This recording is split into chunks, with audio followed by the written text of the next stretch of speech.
কাল ছিল অগ্রহায়ণ সংক্রান্তি, আমাদের ইতু পূজা।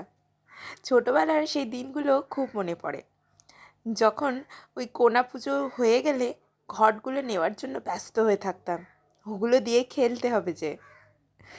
যাই হোক, ওই দিনের আর একটা আকর্ষণ অনেকের কাছেই ছিল পিঠে পুলি। আমি কোনোদিনই পিঠে ভক্ত নই, আর আমার বড় তাই খুব একটা ভালোবাসি না, ওই হলেই হলো।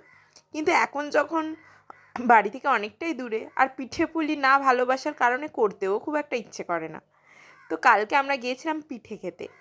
এই যে পিঠেটা দেখলেন, এটাকে এখানে বলে ভাকা। আর এখন যে পিঠেটা দেখছেন, এটা তো সবারই চেনা, পাটিসাপটা। আমরা কালকে নিয়েছিলাম ভাকা পিঠে আর এই ক্ষীরের পাটিসাপটা। অনেক দূরে থেকেও আমরা সুন্দর করে অগ্রহায়ণ সংক্রান্তি পালন করলাম পিঠে খেয়ে। আচ্ছা, আপনারা কারা কারা পিঠে খেতে ভালোবাসেন আর কি পিঠে খেতে ভালোবাসেন কমেন্ট করে জানাবেন।